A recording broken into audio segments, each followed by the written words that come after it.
સુરત શહેરમાં પ્રજાસત્તાક પર્વની હર્ષોલ્લાસ સાથે ઉજવણી કરવામાં આવી હતી, ત્યારે કોંગ્રેસ પક્ષ દ્વારા પણ પ્રજાસત્તાક પર્વએ ધ્વજવંદન કાર્યક્રમ યોજાયો હતો।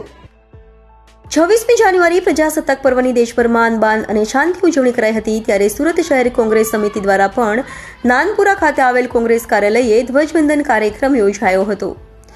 સુરત શહેર કોંગ્રેસ પ્રમુખ ધનસુખ રાજપૂતના હસ્તે તિરંગાને સલામી અપાઈ હતી। આ પ્રસંગે કોંગ્રેસના આગેવાનો, કાર્યકરો પણ જોડાયા હતા અને સૌએ સાથે મળી તિરંગાને સલામી આપી હતી। દર વર્ષે રાષ્ટ્રીય પર્વની અનોખી રીતે પ્રજાસત્તાક પર્વની કોંગ્રેસ કાર્યાલય ખાતે ઉજવણી કરાઈ હતી। આજે 26મી જાન્યુઆરી 2025 ભારત દેશને પ્રજાતંત્ર દિન તરીકે 76મો પ્રજાતંત્ર દિવસ તરીકે ઉજવી રહ્યા છે।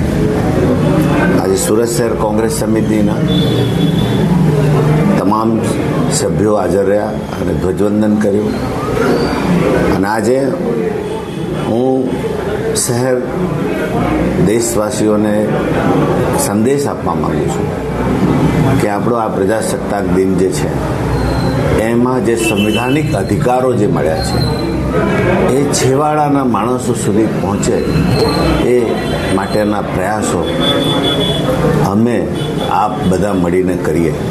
સંવિધાનમાં જે છેવાડાના માણસ માટેનું આયોજન 75-76 વર્ષ પહેલાં કરવામાં આવ્યું તે હજી સુધી પહોંચ્યું નથી અને એના માટે जननायक राहुल जी जिसकी जितनी भागीदारी उसकी उतनी हिस्सेदारी ना नेजा हेठળ संविधान बचावना नेजा हेठળ सामान्यમાં સામાન્ય છેવાડાના માણસને ન્યાય મળે, એનો હક મળે અને પ્રજાસત્તાકને જે સાચા લાભો છે તે મળે।